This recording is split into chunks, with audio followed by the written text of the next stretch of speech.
Good morning everyone. Today now we have going to discuss about variation of molar conductivity with respect to concentration. किसी भी electrolytic solution की molar conductivity को concentration के respect में क्या variation होता है, आज हम इसके बारे में पढ़ेंगे। हम लोग लास्ट क्लास में electrolytic conductance, specific conductance, molar conductance, इन सब चीज़ों को पढ़ लिया है और आई होप कि आप लोगों को पता भी हो, कोई डाउट नहीं है। अगर कोई डाउट हो तो आप पूछ भी सकते हैं हमसे। Let us start. किसी भी इलेक्ट्रोलिटिक सॉल्यूशन की मोलर कंडक्टिविटी जो होती है उसके कंसंट्रेशन उस इलेक्ट्रोलिटिक सॉल्यूशन की मोलर कंसंट्रेशन की इनवर्सली प्रोपोर्शनल होती है। इनवर्सली प्रोपोर्शनल होती है। इट मीन्स अगर किसी इलेक्ट्रोलिटिक सॉल्यूशन का कंसंट्रेशन आप इंक्रीज करेंगे तो उसकी मोलर कंडक्टिविटी डिक्रीज करेगी। अब कंसंट्रेशन इंक्रीज करने से क्या इफेक्ट पड़ता है, ऐसा क्यों होता है, हम आपको बताते हैं आगे। आपको पता है कि इलेक्ट्रोलाइट दो तरह के होते हैं। Electrolytes are two types, strong electrolyte, weak electrolyte. पहले हम पढ़ते हैं स्ट्रांग इलेक्ट्रोलाइट के इफेक्ट के बारे में। हम पढ़ते हैं कि स्ट्रांग इलेक्ट्रोलाइट के सॉल्यूशन की कंसंट्रेशन अगर हम इंक्रीज करेंगे तो उसकी मोलर कंडक्टिविटी में क्या वेरिएशन होगा। आपको पता है स्ट्रांग इलेक्ट्रोलाइट क्या होते हैं, HCl, HCl, KCl, H2SO4। और स्ट्रांग इलेक्ट्रोलाइट के बारे में आपको पता है स्ट्रांग इलेक्ट्रोलाइट क्या होते हैं, those electrolyte which are completely dissociates in aqueous solution। Means ऐसे इलेक्ट्रोलाइट जो 100% डिसोसिएट हो जाते हैं, यानी जिनका आयोनाइजेशन 100% होता है एक्वस सॉल्यूशन में, वो आपकी स्ट्रांग इलेक्ट्रोलाइट कहलाते हैं।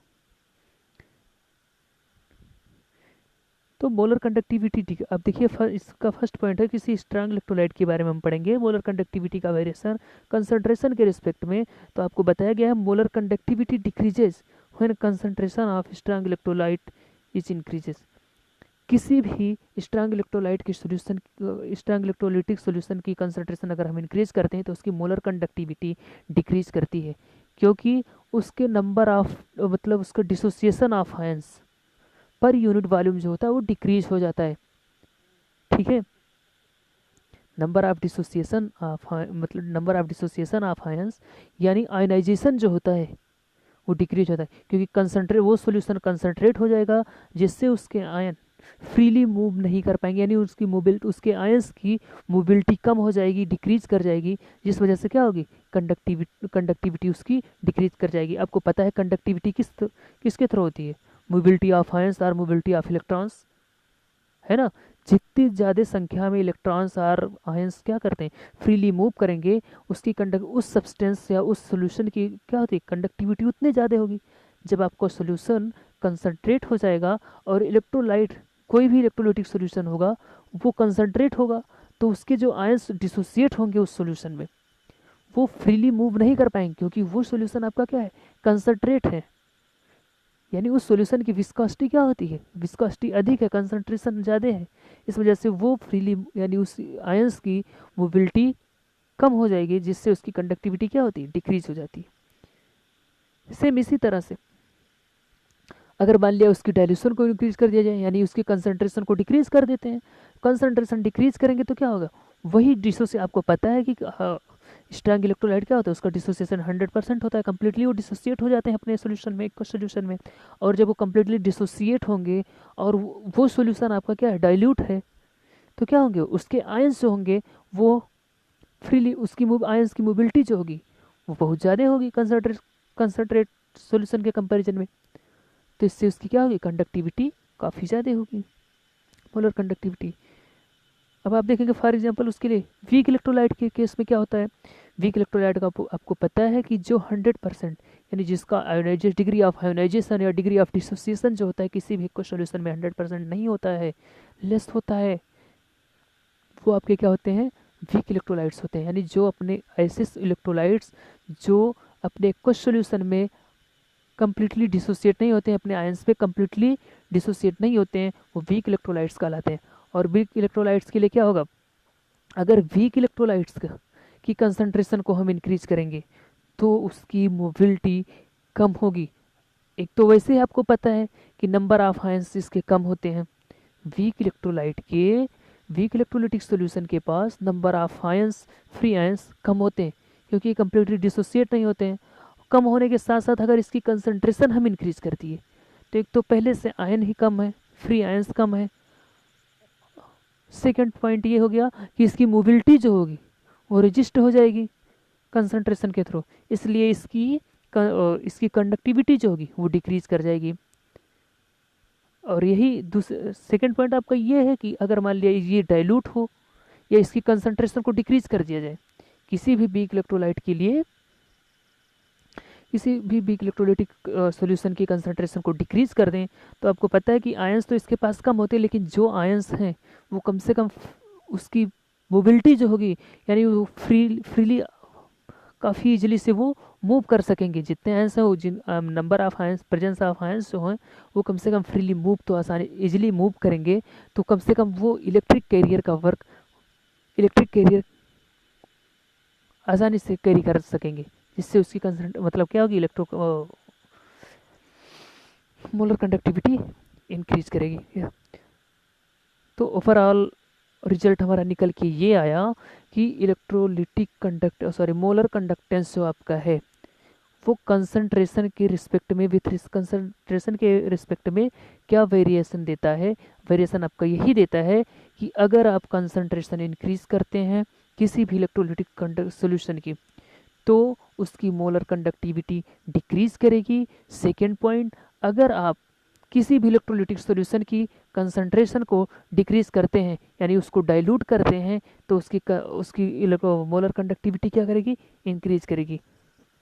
और ऐसा क्यों होता है तो आप यही बताएंगे कि mobility of ions, if solution are concentrate then mobility of ions is resist. ठीक है, तो उसकी आयंस की मोबिलिटी जो होगी वो रेजिस्ट हो जाती है या रुक जाती है। ठीक है, स्टैटिक स्टेट में आ जाती, इस वजह से उसकी कंडक्टिविटी डिक्रीज करती है। नेक्स्ट आपका है कोलेराउस लॉ। कोलेराउस एक साइंटिस्ट हैं,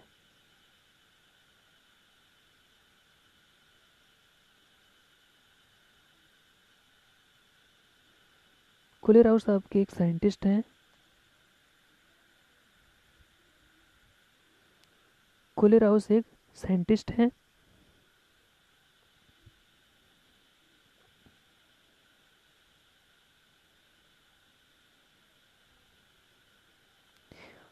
उन्होंने 1875 में एक लॉ का फार्मूलेशन किया इनफाइनाइट डाइल्यूशन पे। किसी भी इलेक्ट्रोलिटिक सॉल्यूशन के इनफाइनाइट डाइल्यूशन पे उन्होंने एक लॉ का फार्मूलेशन किया और उन्होंने बताया कि किसी भी इलेक्ट्रोलिटिक सॉल्यूशन की जो मोलर कंडक्टिविटी होती है इनफाइनाइट डाइल्यूशन मतलब ऐसा सॉल्यूशन जिसकी डाइल्यूशन बहुत ज़्यादा हो, बहुत ज़्यादा डाइल्यूट हो। ठीक है, बहुत ज़्यादा डाइल्यूट हो, इसलिए मतलब उसको इनफाइनाइट डाइल्यूशन पे कैलकुलेट किया।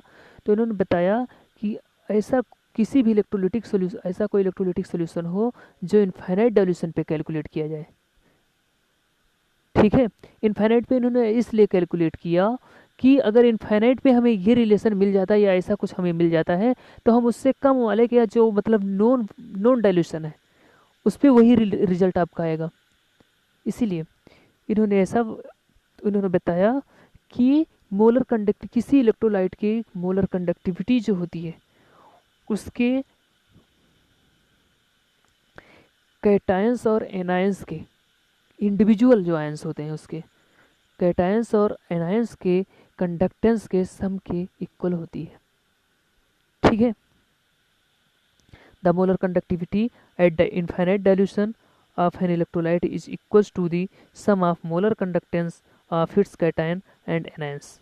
इट मीन्स इनफाइनाइट डाइल्यूशन पर किसी भी इलेक्ट्रोलिटिक किसी भी इलेक्ट्रोलाइट की मोलर कंडक्टेंस जो होती है या मोलर कंडक्टिविटी जो होती है उसके इंडिविजुअल आयंस, यानी आपको पता है कि इलेक्ट्रोलाइट्स जो आपके होते हैं वो आयन से मिलकर के बने होते हैं। जैसे आप HCl ले लीजिए तो इसमें दो आयंस आपके होंगे, एक कैटायन होगा एक एनायन होगा। एक कैटायन आपका होगा H+ आयन, एनायन आपका होगा क्लोराइड आयन।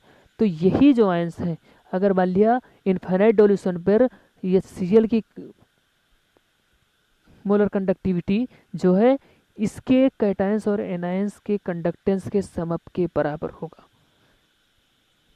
ठीक है, नोट से यहाँ पे एक पॉइंट बताया गया है, each conductance of cation and anion multiplied by the number of ions present in chemical formula. हाँ, एक चीज़ नेक्स्ट पॉइंट इसमें बताया कि जैसे मान लिया आपका HCl हो गया यहाँ पे, तो HCl की मोलर कंडक्टिविटी ये देखिए लेमडा एम किसको रिप्रेजेंट करता है, मोलर कंडक्टिविटी को। ऊपर इनफाइनाइट का साइन लगा है, जैसे लिमिट आप देखे होंगे लिमिट लगाई जाती है कि 0 to इन्फिनिटी, ऐसे यहाँ पे m to इन्फिनिटी लिखा है। तो लेमडा एम ये तो सब्सक्रिप्ट में लगा है, लेमडा एम मतलब लेमडा उसको रिप्रेजेंट करता है कंडक्टिविटी को, और m जो रिप्रेजेंट करता है वो मोलर कंडक्टिविटी को रिप्रेजेंट करता है। ठीक है, और इन्फिनिटी मतलब ये बताया गया कि डायल्यूशन जो उसका है वो इनफाइनाइट है, इन्फिनिटी पर है। ठीक है, तो वो यही HCl की जो कंडक्टेंस है, इस तरह से भी हम इसको लिख सकते हैं, lambda m of HCl at infinite dilution equals to क्या होगा आपका, lambda H+ ion at infinity plus lambda Cl ion at infinity.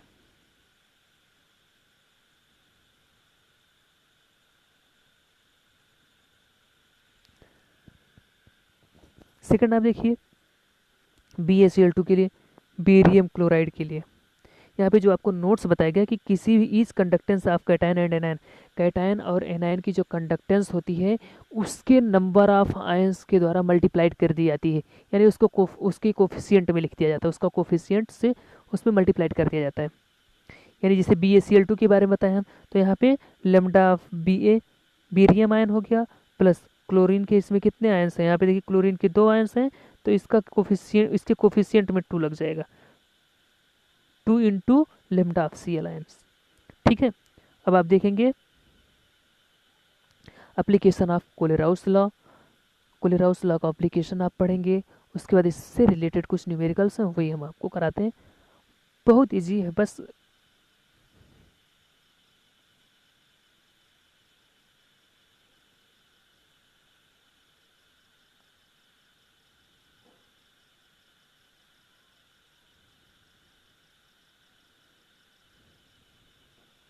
देखिए application of Kohlrausch law, first point इसमें आपका है determination of molar conductivity at infinite dilution for weak electrolyte.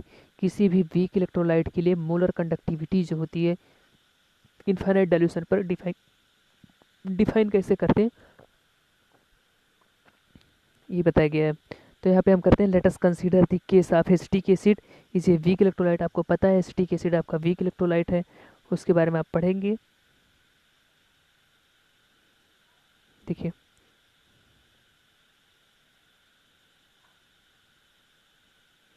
अब weak electrolyte जो आपका है according to Kohlrausch law, कोलेराउस law आपने पढ़ा ही, आपको बताया हमने कि एट इनफाइनाइट डायल्यूशन पर किसी भी इलेक्ट्रोलाइट की जो कंडक्टेंस होती है, इलेक्ट्रोलाइट की उसके आयंस के कंडक्टेंस के सम के बराबर होती है। तो यही चीज़ यहाँ पे देखिए CH3COOH आयन हो गया ना, तो इसकी मोलर कंडक्टेंस जो है इसके आयनों के समअप के बराबर होगी। इसमें कौन से एसिटिक एसिड में 2 आयन आपके होंगे, H+ आयन और एसिटेट आयन।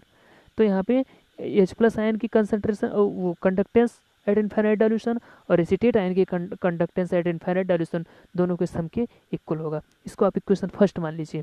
अब आपको आगे यही बताया जा रहा है इफ़ मोलर कंडक्टेंस ऑफ, अब यहाँ पे आपको अलग अलग इलेक्ट्रोलाइट्स के कंडक्टेंस आपको दिए जाएंगे। इस तरह से भी दिया जा सकता है आपको, उस क्वेश्चन में इस तरह से दिया जाए कि उसके आयंस के अलग अलग कंडक्टेंस दी हो इनफाइनाइट डायल्यूशन पे, आपसे वही पूछ ले, मतलब उसके आयंस को जोड़ करके उस कंप्लीट इलेक्ट्रोलाइट का नाम लेकर के पूछ सकता है कि इसकी मोलर कंडक्टेंस इनफाइनाइट डायल्यूशन पे क्या होगी। तो बस दोनों आयंस के कंडक्टेंस को आप सम अप कर देंगे, उसके इक्वल हो जाएगा, जैसा कि इस फार्मूले में लिखा गया है।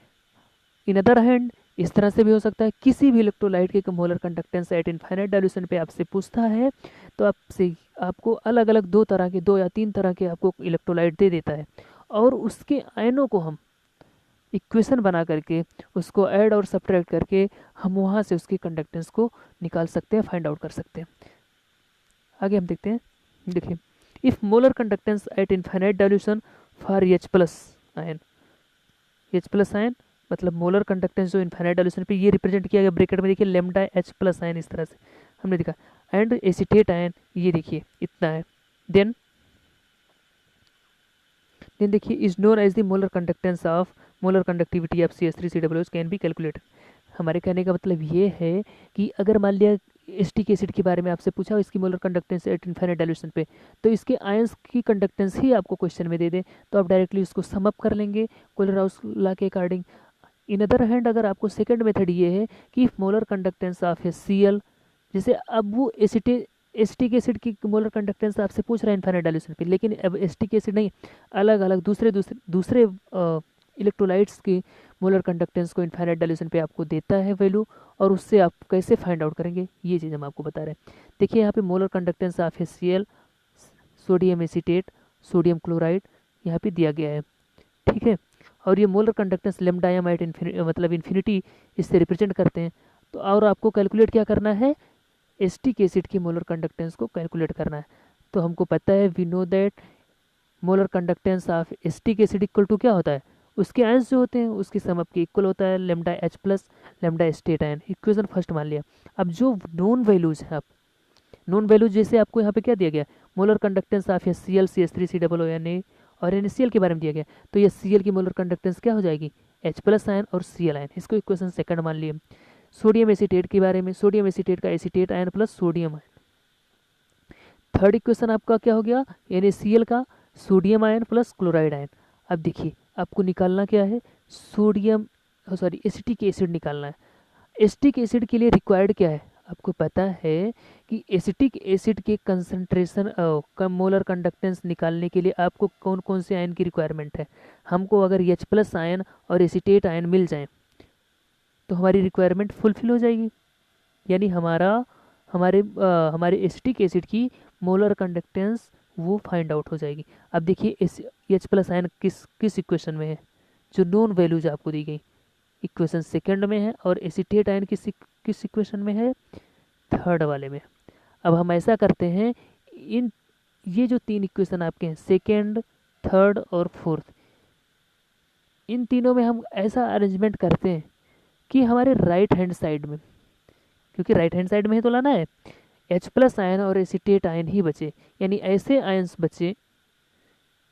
इस तरह से हमको ऐड करना, सब्ट्रैक्ट करना, इस तरह से अरेंज करना है कि हमारे केवल एसिटिक एसिड के आयन ही बचे, उनकी ही कंडक्टेंस बचे। तो देखिए हम क्या करते हैं, इक्वेशन 4 को इक्वेशन सेकंड से हम सब्ट्रैक्ट कर लेते हैं। देखिए इक्वेशन सेकंड से इक्वेशन 4 को सब्ट्रैक्ट करते हैं। देखिए इक्वेशन सेकंड में जब इक्वेशन 4 को हम सब्ट्रैक्ट करेंगे तो यहाँ पे देखिए Cl आयन और Cl आयन की कंडक्टेंस ये दोनों एक दूसरे से सब्ट्रैक्ट हो जाएंगे, यानी कैंसिल हो जाएंगी। बचेगा क्या आपका, लेमडा H प्लस आयन और lambda H plus ion minus lambda sodium ion, ठीक है। उसके बाद क्या करते हैं, उसको सब्ट्रैक्ट करने के बाद क्या करते हैं, हम ऐड करते हैं, यानी लेफ्ट हैंड साइड में क्या हो जाएगा हमारा, lambda HCl minus lambda NaCl, यानी molar conductance of sodium chloride, molar conductance of HCl minus molar conductance of NaCl plus molar conductance of sodium acetate. अब ये चीज़ हम ऐड कर लिए। अब देखिए सेकेंड इक्वेशन की वैल्यू जितनी है, राइट हैंड साइड वाले रिजल्ट जितने हैं H प्लस, ये माइनस फोर्थ वाला हम सब्ट्रैक्ट कर लिए। अब देखिए सब्ट्रैक्ट कर तो Cl एक दूसरे से यहाँ से कैंसिल हो जाएगा, ये माइनस से अंदर मल्टीप्लाई हुआ। नेक्स्ट आगे क्या करेंगे, जब हम इक्वेशन थर्ड को उसमें ऐड कर देंगे तो इसके राइट हैंड, इसके RHS की जितने रिजल्ट्स हैं वो हमारा ऐड होगा। और यहाँ पे देखिए आपका सोडियम आयन की जो कंडक्टेंस है, मोलर कंडक्टेंस है, इससे कैंसिल हो जाएगी। हमारा बचा क्या यहाँ पे, हाइड्रोजन आयन की कंडक्टेंस और एसीटेट आयन की कंडक्टेंस बची, जो कि किसके इक्वल हो गई, एसिटिक एसिड के कंडक्टेंस के इक्वल्स हो गई। यही आपका रिजल्ट होता है। इसी तरह से हम कोलेराउस लॉ का यूज़ करके किसी भी वीक इलेक्ट्रोलाइट के मोलर कंडक्टेंस को इनफाइनाइट डाइल्यूशन पे कैलकुलेट कर सकते हैं।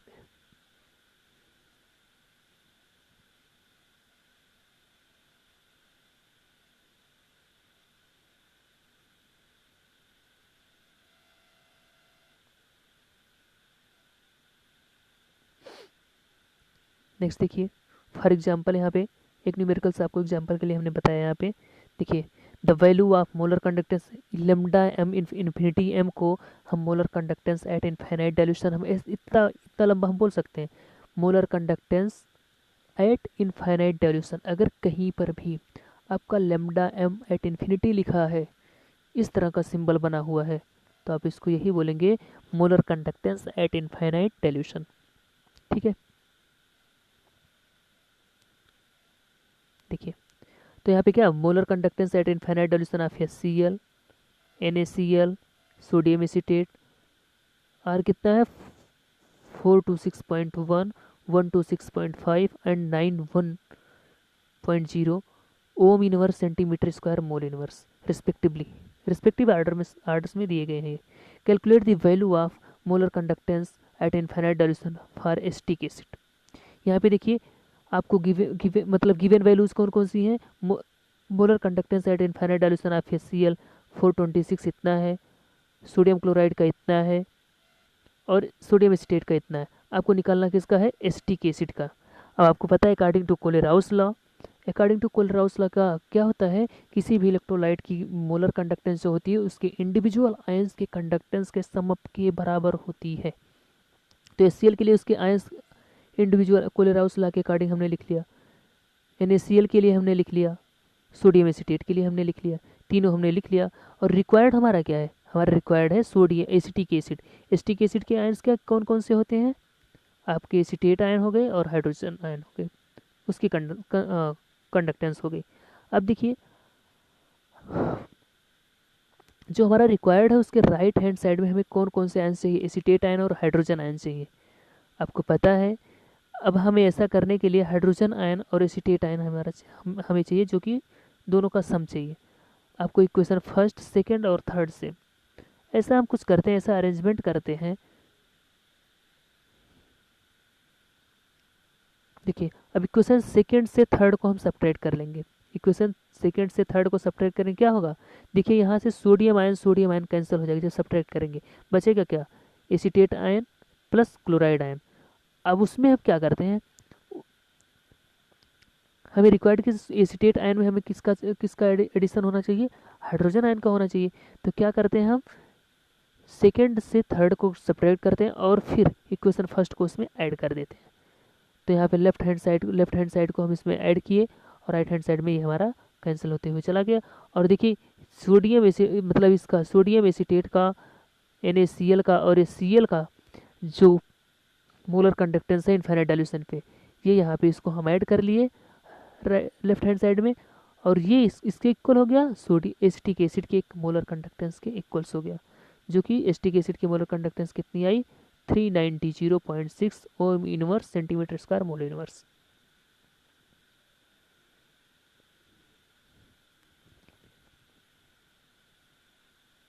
आई होप कि आप लोग समझ गए होंगे। If you have any problems then you can ask with me on my personal WhatsApp number. Thank you.